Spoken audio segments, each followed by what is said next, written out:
Hi guys, and welcome to my review of the HISENIOR OKAVANGO. This belongs to a new series of IEMs which HISENIOR has recently launched, and there's a very prominent theme related to Earth and its elements, and this is one of those IEMs that belongs to this new series, which follows that theme and that philosophy of let's say overall design, not only in terms of the IEM itself, but even the sound.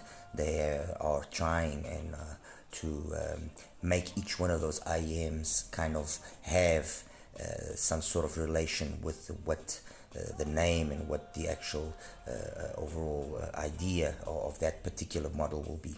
Anyway, this is the sleeve that accompanies the box of the Okavango. It's got some information in the back, but very ultimately very simple. Nothing too complicated. The actual box itself is this. Opens up like if it was a book, all right, and then over here comes the carrying case, which is this carrying case that has been now part of the HISENIOR models for a couple of months, which allows you to actually sit the IEMs over there, cable over here, a little pouch here to put some stuff away. It closes and it's kind of waterproof, and I think this thing would even be bomb-proof, to be honest with you. It's a little bit big to carry on your pocket, but that's a minor detail. What we want is to protect the IEM, and it does that job perfectly. And then it brings plenty of tips. We've got a whole variety of tips, some foams, some silicones. The stock cable is this one here, and although it's not a bad cable, I felt that it kind of was holding back a little bit the Okavango. I tried it out with the White Whale, which is another cable which they have available as well, and that improved significantly the performance. But still, I was looking for more, and I eventually found a cable that was actually the perfect match for me, in my opinion. Not that the difference between that particular cable that I chose, which is this one here, and the White Whale was tremendous. Honestly, I didn't pick up on any difference, but it just, I don't know, it just matched the whole IEM better. It just looks the part. It just makes this combination look really good. As for the IEM itself, 1+6 one 9.5mm dynamic driver, biocellulose diaphragm. As for the actual BAs being used, it's a combination of Sonion and Knowles. There's 4 Sonions for the mids, I believe 26U are the model, and for the highs we have Knowles 33518, if I'm not mistaken. But anyway, good combination of materials, not only in terms of the BAs being used, but also the dynamic driver. Everything is really being very well and carefully selected. The shell is a combination of wood and resin, so stabilized wood and resin, done in a very classy manner. I mean, honestly, this video and pictures of the IEM do not do it justice. You can nevertheless customize it and do it in a custom finish. I almost thought about it, but then I said to myself, you know what, no, I'm going to actually show what the standard one looks like, because I mean, this thing looks just, it's beautiful. It's very nicely done. It's got, as well as you can see, as you've noticed, some switches. The switches allow for some change to happen in the bass and also in the mids and highs. Although ultimately I just basically stuck to 2 settings, which kind of leave the bass in the less pronounced manner and just change a little bit more the energy in the upper mids and highs. Okay, fit is flawless. I didn't have any issues with the fit. I'm actually using the stock tips. I tried the KB Ears 07s, but honestly, between the KB Ears and these stock ones, I saw such a minimal difference that I just said to myself, I'm going to just stick with them, with the factory ones. It's no point in using the KB Ears. All right. What else do I have here then to compare the Okavango to and set the stage for what it sounds like and for what it is? Okay, first of all, in terms of sources, I used the Pinon tail with the NX7. I also used the NX7 with the Cayenne RU7 and with the M15, and then I also used the topping A50S with the M15 and the Cayenne RU7. I also did some brief listening to the with the Venture Electronics 2RA. But I have to admit, I maintained most of the listening down to these. Of these combinations, there were two combinations that stood out for me as the combinations that kind of made all of these IEMs sound their best, which was the RU7 with the NX7 and the RU7 with the and the M15 with the topping. Those two combinations there stood out really, really good. So what do I have here? I've got here a selection of other OnePlus 6s and OnePlus 4s and IEMs, which are basically centered at the price around the price of the Okavango, which is $299. I've got here first an oldie but goldie, the Manga T2, currently available at LINSOUL for $349 if I'm mistaken. You can also get it at AliExpress for a little bit cheaper. Well, a little bit cheaper. I've seen it at $229. OnePlus 6, and I think I had the T and the T2, and ultimately at the end I could have purchased both of them because I bought this unit secondhand, and ultimately I decided just on the T2 because the T was just way too. It's a very nice sounding IM, mind you, but it's way too sterile for me to even consider it to listen once in a while. Looking back now in retrospective, I regret it because it would have been a nice IM to have just for the sake of comparisons. But anyway, I've always preferred the T2 over the T. And the T2, is a nice neutralish warm kind of IM. I could have had actually here another HISENIOR product to sit next to it, which is the original Mega 5P, which I said, and I'll stick by it, that the Mega 5P reminded me a lot of the T2, and I have now got the Mega 5P Ultra to review, and that Mega 5P Ultra is even closer, if not even, in my opinion, slightly better than the T2. Okay, so the T2's got this nice neutrals kind of tune. It does benefit from, as all of these IEMs, it benefits from careful tip selection, and it benefits from what source you use. But ultimately, it is quite an engaging and satisfying IEM. Although you might think that, okay, because of its neutralish nature, that it will be better suited for more acoustic stuff, more vocal stuff. No, it actually is pretty good, and it does justice to the majority of the music that I listen to. Next to that, one of my favorite hybrid IEMs, period, the Yannian Canon, the original one. I still haven't had the opportunity to get the Canon 2, but I will endeavor to do that. And the Yannian Canon is one of those IEMs that also has the tuning switches, and where the tuning switches do their job in a very significant and prominent manner. And what do I mean by that? I mean that the difference between the settings of the three switches is very noticeable, okay? And there are two settings there which for me make sense, which is the 010 setting, and then all the switches in the one position.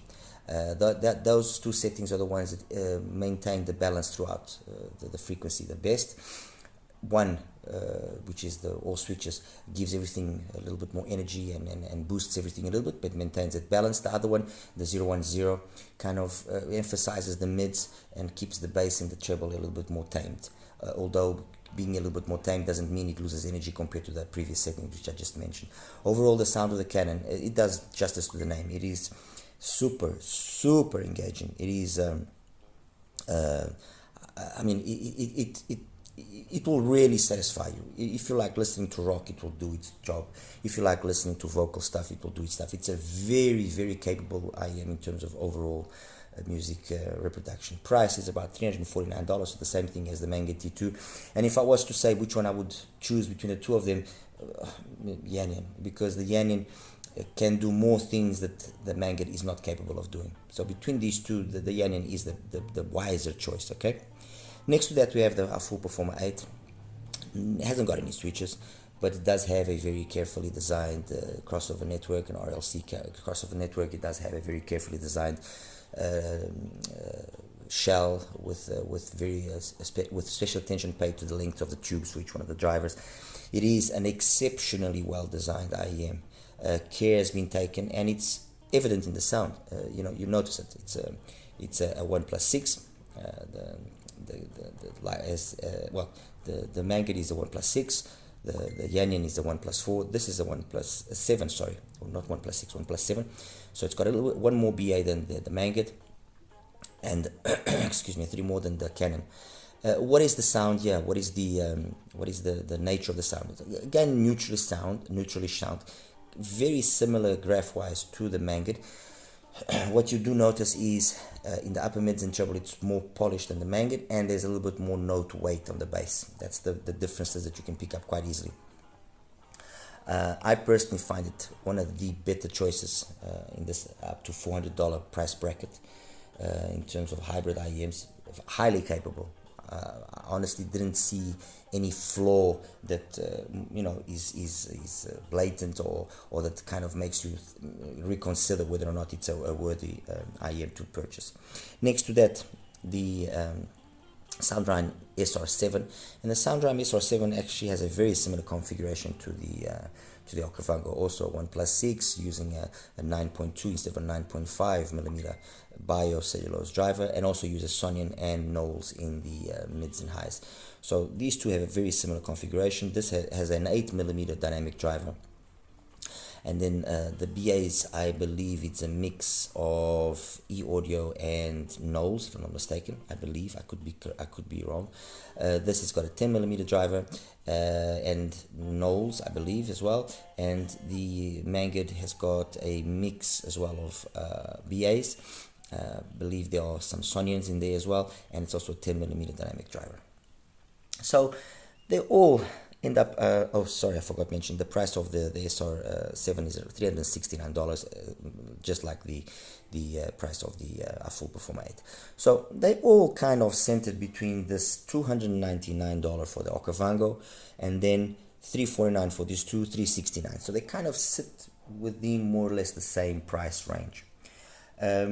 They all are, in my opinion, kind of neutralish in their bass, in their basic tuning, then with different levels of emphasis being played or being given to the bass or to the upper mids and treble due to the switches. These two, because they have no switches, so the Mangit and the Performer 8, they basically are stuck with that neutralish kind of warm signature. The biggest difference, like I said, that you notice here is a little bit more note weight here and a little bit more cleaner and more detailed treble. Ultimately, and considering there's only a $20 price difference here, I would again choose the Performer 8 over the Mangit. It's just got a little extra more polish and a little bit extra more well executed technicalities, especially when it comes to detailed retrieval and the resolution. I find it superior to the Mangit. Okay, soundstage, imaging, they're very much kind of similar, but in those two aspects, definitely. Talking then about the sound of the Okavango, and so that now that I've talked about the rest of them, we can position it better. In the settings, or the two settings that in my opinion make the most sense is the 0-1 setting and the 0-0 setting. Those are the two settings which I think are the ones that make the most sense. The 0-0 setting will not emphasize the upper mids and trebles. We'll leave it a little bit more tamer. But in that setting, it's kind of like the SR7 in its 0-1 setting, okay? But everything is still very balanced.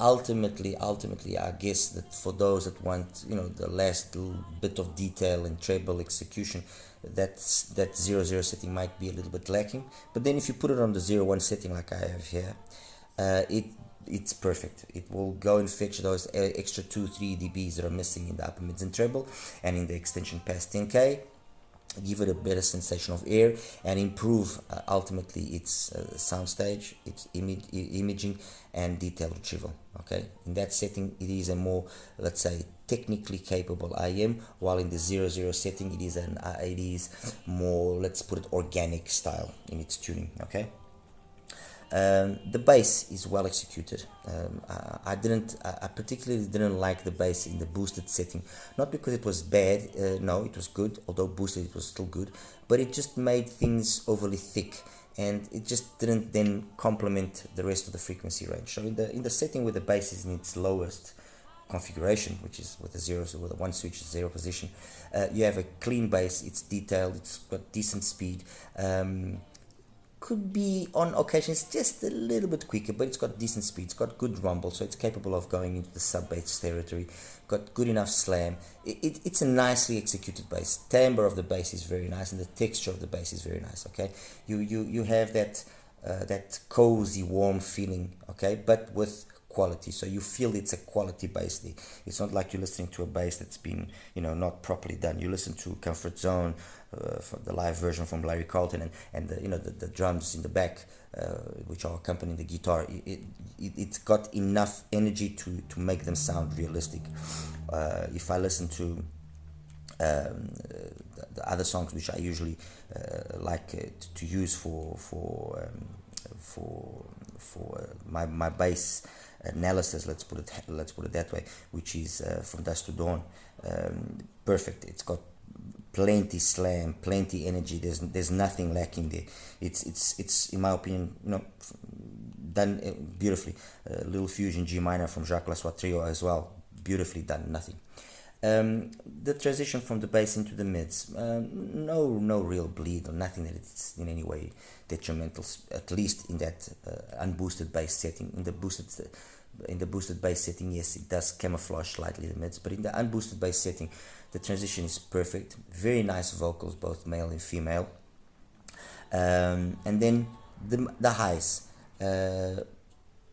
If we have it in the zero setting in terms of the upper mids and highs, the highs are very smooth, very relaxed, conveying then that more kind of organic type of vinyl sound, let's put it that way.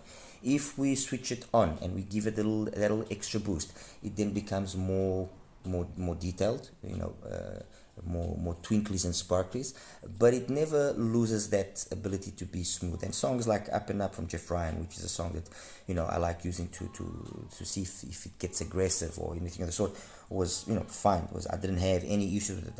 Another song which I like using for that is La Belle Dame Sans Remorse from Chris Botti, minute 120 to minute 140. Again, that trumpet, it in both ways it does it really well. Of course, in the boosted setting, there's a little bit more energy, which gives it some added realism. Okay, but it never reaches the point of being aggressive or being anything of the sort. So overall, the sound of the Okavango is a very well executed sound. There's nothing that jumps out as negative. Everything is very balanced out. Everything is very, very well executed, and unfatiguing. Above all, it's very unfatiguing, and can be fun as well if you are listening to more, engaging genres. Like I said, some of the reggae music that I listened to was fine. I mean, stuff like, let me see, Ups and Downs from Hector Roots Lewis. More than enough energy to convey and give that song the engagement that's needed, understand? Or if we listen to something which is Fractal Beach from Textual Being, which is more EDM kind of, already going more that style. Again, perfect. Nothing that I can really say, it's not doing it properly. Even Gangsta's Paradise from Coolio, you listen to it on and it's perfect. It's got the right amount of energy in either one of the settings, 0, 0 or 0, 1 setting. Okay, as compared then to the selection of IEMs, let me just say from the beginning before I start. When I just earlier on said I would prefer this to this, that's my personal preference, because I like the versatility that the switches here enable me to have, making it a more versatile IEM overall. But if I have to be very neutral and very unbiased in what I'm about to say, the reality is there's no loser. Okay, there's no IEM here which is a loser. And why? Because the level and the quality of the IEMs currently is so high that it would be complete. I would be very unprofessional if I sat now here saying, no, the Performer P8 is the beast and that's the only one you should buy, the rest is all garbage, don't go spend money on it. No.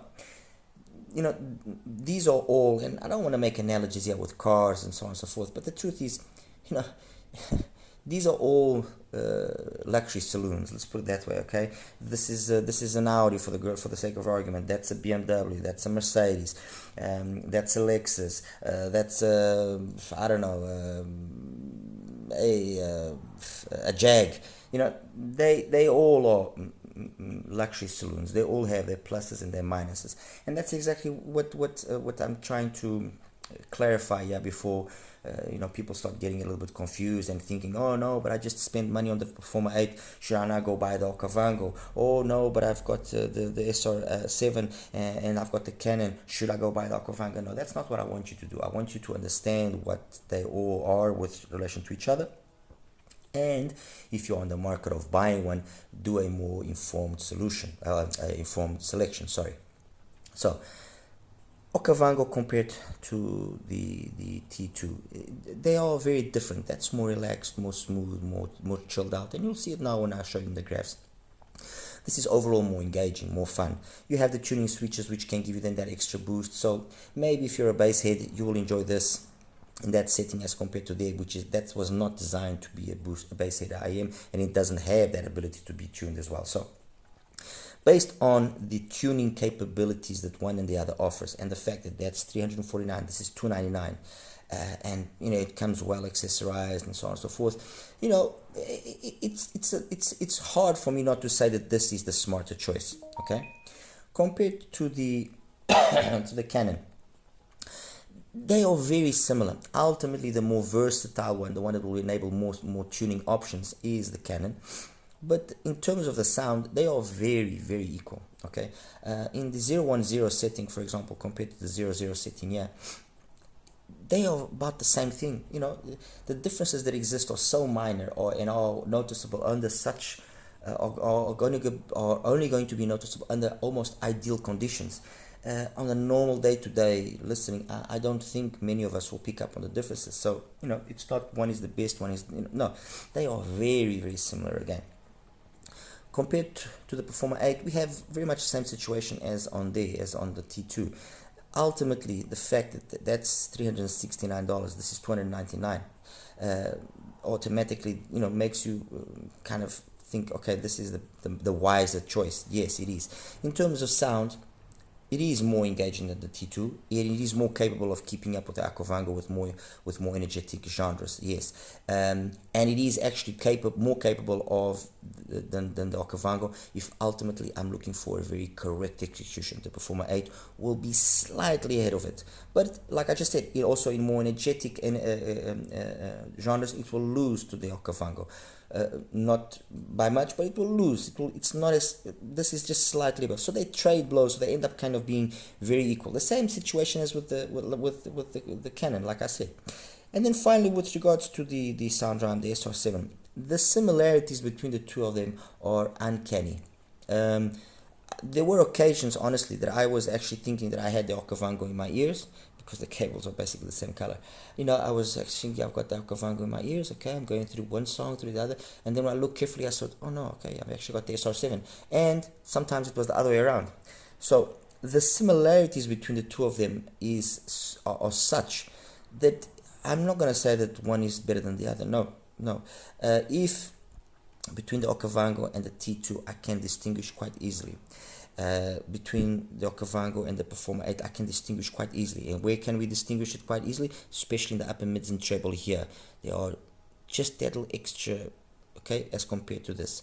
If I can also distinguish, but a little bit harder with the Yanyan. And where do I find that difference? The Yanyan in the upper mids and highs is just a little bit less unpolished than the Okavango, okay? Over here it's a question of energy. Over here it's a question of a little bit less polish in the upper mids and treble sometimes, as opposed to this. Over here it's this is more polished in the upper mids and treble.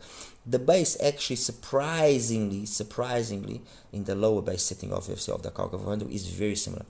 With regards to the SR7, I had a really hard time. I admit it. I really truly struggled. There were many times that I just didn't know which one I was listening to. You know, so the choice here is going to be price. Honestly, what's going to be the deciding factor here is price. That's 369, it's 299, that's $70 difference. It's money. You know, what can I say, guys? It is what it is. So in conclusion, what is my opinion of the Okavango? Very nice set, and that's it. It's a very nice set. If you are in the market for a nice hybrid priced at up to $400, any one of these is a good set. Any one of them, okay? It will ultimately depend on what is your preferred music style, what is your preferred music tuning. Do you like more? Are you a mid-centric person that likes to be complemented with the bass in the mids, or you are the kind of person that likes to tinker around a little bit with switches because sometimes you're in a mood for more bass, and then sometimes you're in a mood for more details, more clinical, more technical execution. If that is your vibe, then you have to go for the ones which have the switches, which is these three, and automatically those two are kind of put aside. Or you are kind of an all-rounder. You don't mind the switches, but the reality is you have you put the switches in the setting and you don't really touch them. So you want something that will play well basically all the time. Well, the Performer 8 is then an obvious choice. The Okavango and the SR7 as well, or two other options. You know, these three I think will be the best ones. This one here, depending on that setting that you have, you will inevitably find occasions where that setting just doesn't match 100%. You know, that's it. That's why I say the 010 setting and the 111 setting are the two settings that I usually kind of keep in my mind when I'm listening with the Canon, and depending on the mood that I am with the Canon. All right. So that's it, guys. I mean, it's a well-built set. It's well accessorized. I understand that they might improve on the cable in the following sets. I'm not sure about that 100%, but I understand they will improve on the cable, because the cable does hold it back. It does, and it was easily noticeable, and that's it. I mean, there's really not much more I can say. I'll show you the graphs now, and we'll wrap it up. All right, you take care. Hi guys, and welcome now to the graph section for the HISENIOR Okavango. Let me just take away some of these other graphs here and leave us basically, okay, this is the Okavango in one of the settings that I used, which is the 00 setting. As you can see, nice sub-bass focus, good mid-bass, some bleeding into the mids, but nothing which I personally consider detrimental or it's going to hinder the performance of the actual earphone. It gives a nice sense of warmth without detracting away or spoiling, in my opinion, the rest. Pretty decent upper mids and treble, and then some extension past 10k. This next one that I'm putting up is with the 01 setting, which is the setting which maintains basically everything the same, but then it boosts that 6-7, well, above 6k it boosts it a little bit. And this is then the two settings that I mentioned, that one was more clinical, more detailed, more detail oriented, which is the one in the brown, and the other one was the more organic kind of sound signature. Okay, there is also still the setting which boosts the bass, which I'm just going to show it to you now. 1 second, let me just align it with the rest.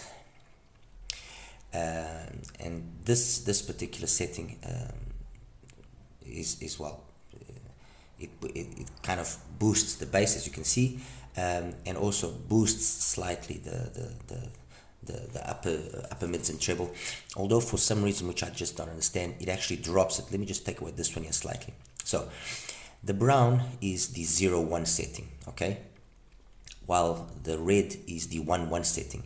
You would expect everything to kind of above 1k to maintain itself equal, just the bass is added, but no, for some reason by adding the bass it must change somehow the whole balance of things in terms of how the crossover has been done, so it actually lowers it slightly. So this setting, it's not that I didn't like it, I just thought that the balance made it overly warm.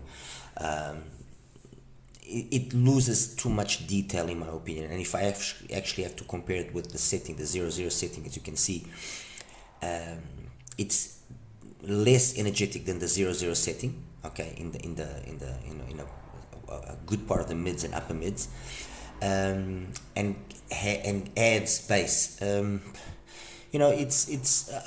sure that there will be people that will enjoy this setting like this. I personally felt that the balance that was obtained wasn't the ideal balance, and so I kind of left it out. Anyway, I'm just going to leave now the 00 setting. I'm going to start throwing in the other IEMs. This first one that I'm going to throw in is the Yanyan Canon in the 111 setting, which is one of the settings that I like using. And as you can see, I mean, this is almost identical. I mean, there's very little.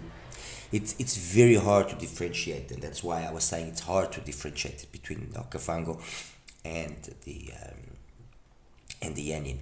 And even in the 010 setting, which is the one I've just put up now, there's a little bit less bass, but the balance that's struck, it's even. You notice there's a little bit less bass, yes, but I would say that the balance struck makes it even sound closer. But anyway, be it with the 010 setting, which is what you see here in orange, or be it with the 111 setting, the reality is this: the Yanyan Canon and the Okavango in the 00 setting, they sound very, very similar to each other. Very similar. The difference, I would probably say, is more on how the upper mids and treble are handled in the Yanyan. Although having said that, if for example I put the 01 setting of the Okavango, that again continues being very similar, as you can see, but then you notice a little bit more extension up top on the part of the Okavango, so it goes against what we were previously experiencing. So that's the Yanyan out of the way. The next one I'm going to show you is the Manget. So that's the Manget and the Okavango. And as you can see, basically the same philosophy of tuning is being used, just less energy, that's all.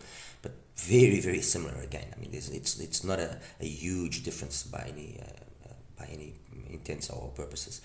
The next one is the sound rhyme in the 01 setting.